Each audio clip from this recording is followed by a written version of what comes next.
My name is Oliver. I'm 27 years old, and if you had told me a decade ago that I would be sitting in a high-rise office watching my entire family implode over a trust fund I control, I would have laughed in your face. Back then, I was just trying to survive the week. I've always been the guy who shows up on time, smiles politely, and blends into the background, never rocking the boat. But there is a difference between being quiet and being blind, and unfortunately for my family, they never understood that distinction until it was far too late. To understand the ending, you have to understand the beginning. I grew up in a perfect suburban household. My parents, Lisa and Greg, were high-functioning, image-conscious, and weirdly invested in the idea of a flawless family. But there was a hierarchy. My older sister, Claire, was the golden child, the cheerleader, the straight-A student, the one that lit up a room. I was the other one, the disappointment. I wasn't rebellious, I just liked books more than football and had a stubborn streak that made me question things they expected me to accept. The cracks showed early. In our family photos, there was a pattern I didn't notice until I was older. In group shots, I was often on the edge, sometimes cut off entirely.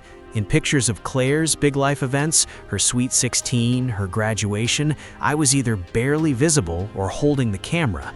My mother would brag about Claire to anyone who would listen, but at home, I was treated like furniture. The breaking point of my childhood happened at dinner one night. My father leaned across the table, looked me dead in the eye and said, "If you're still under our roof by 18, you're a failure." I laughed nervously, thinking it was a tough love joke. It wasn't. On my 18th birthday, they didn't just kick me out, they staged it. They sat me down, told me they were cutting me off to teach me the value of hard work, and handed me nothing.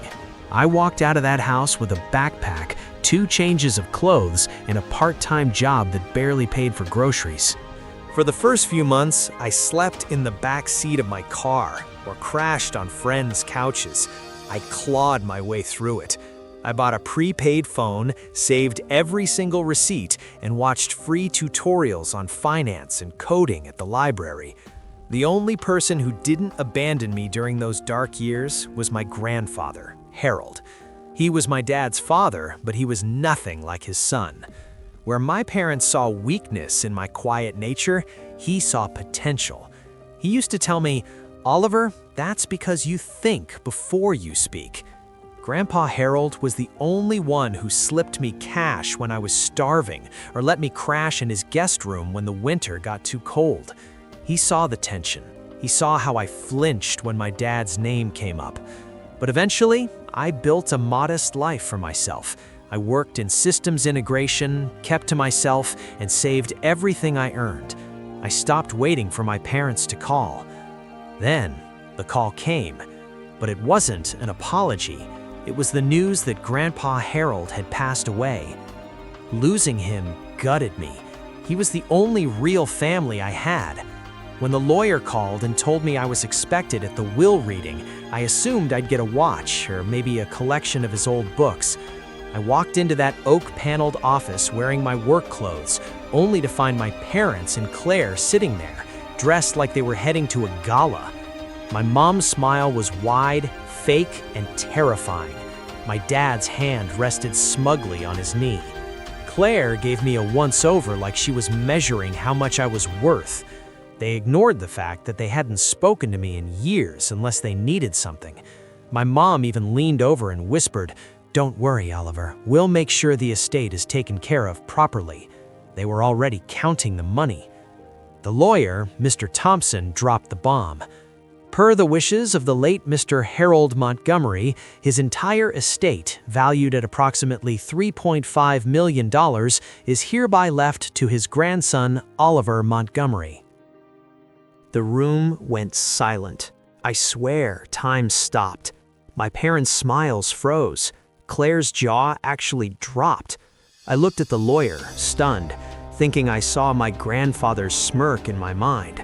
He had been planning this. Then the panic set in for them. My mother was the first to recover, her voice pitching high and sweet. "Well, of course, that makes sense. Oliver was always so close to Dad. but naturally, Oliver will need our guidance. He's inexperienced with finances." My father jumped in immediately. Yes, Harold meant well, but $3.5 million is a lot for someone with no background. It could ruin him. It's only logical we manage the funds on his behalf. Ruin him. That's how they saw me. Not as a son, but as a liability who had accidentally stumbled onto their money. The lawyer didn't look up from his papers. Mr. Montgomery's instructions are explicit. No one but Oliver is to control or manage the estate. No trustees, no oversight. That was the moment the war started. They tried to play it off as concern. "We just want what's best for you," my mom said, her nails digging into my arm. "Think of it as a family effort." But I knew what family effort meant. It meant they spent the money and I watched. I left that office with the copy of the will clutched in my hand, feeling their eyes burning into my back. I knew this wasn't over. My grandfather had handed me a life-changing amount of money, but he had also handed me a target on my back. The harassment began almost immediately. It started with Claire showing up at my apartment that very night. She walked in without asking, critiqued my furniture, and then got straight to the point. "I'm here to make sure you don't embarrass yourself with this inheritance," she said, plopping onto my couch.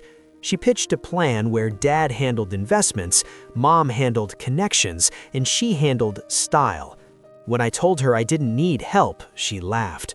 "Don't be naive, Oliver. Money belongs in the hands of people who know how to use it." When that didn't work, things got uglier. I started noticing strange things. My car was keyed, the deep, jagged scratch from bumper to taillight. My landlord received anonymous complaints about noise from my apartment, even though I lived alone and barely played music. And the whispers started in town. My parents began painting me as the greedy, undeserving grandson who swooped in and stole the family legacy while they were grieving. People I had known for years started looking at me differently. But here is where they made their mistake. They thought I was still the scared 18-year-old boy sleeping in a car. They didn't realize that struggling for a decade teaches you things. It teaches you to be observant. It teaches you to document everything. I hired my own financial advisor, a quiet man named Richard who didn't care about my family's social standing. We locked down the estate. I started keeping copies of every text message, every email, and every voicemail my family sent. The real betrayal, however, came from a direction I didn't expect. Around this time, I had started seeing someone. Her name was Jessica. We had been dating for about 6 months, just before Grandpa died. She seemed supportive, the kind of person who listened when I talked about my childhood trauma. But after the inheritance news broke, she changed. It was subtle at first. She started asking more questions about the will. Did the lawyers say when the funds release? Or maybe your dad is right about the investment strategy. She became glued to her phone, texting constantly, shielding the screen whenever I walked by. One day, I jokingly asked if she was running a spy ring, and she just chuckled nervously. I didn't want to believe she was involved. I wanted to believe I had one person in my corner. But the paranoia my grandfather's money had instilled in me made me vigilant. I decided to test her. I left a folder on my desk labeled Estate Transfer Documents, Draft. Inside, I put a fake letter detailing a plan to donate 90% of the inheritance to a charity for homeless youth, leaving me with almost nothing. 2 hours later, my phone blew up. It was my mother. "Oliver, are you insane? You can't just give the money away. That is family money." I hadn't told my mother. I hadn't told anyone but the empty room and that folder. Jessica was the leak. She had been feeding them information the entire time, probably promised a cut of the pie if she could steer me back under their control. That night, I sat in the dark and realized I was completely alone. My parents, my sister, my girlfriend, they were all vultures. But I wasn't going to let them pick my bones. I remembered a letter Grandpa had left me in the will. It said, Oliver, if you're reading this, I hope you've learned by now that the world doesn't give you anything, it tries to take. Don't let them. I decided to go on the offensive. I wasn't just going to defend myself, I was going to dismantle their entire narrative. The first step was securing the assets. I met with a specialist and moved the bulk of the liquid cash into a trust that was essentially bulletproof, with strict stipulations that any challenge to the will by a family member would result in them being permanently disinherited from any potential future payouts. The second step was dealing with Jessica. I didn't break up with her immediately. I let her think she was winning. I let her think I was considering bringing the family back together. I even let her organize a reconciliation dinner at my parents' house. The dinner was set for a Sunday. My parents pulled out all the stops: roast chicken, expensive wine, the works. Claire was there with her boyfriend, looking smug. Jessica sat next to me, squeezing my hand, playing the role of the peacemaker.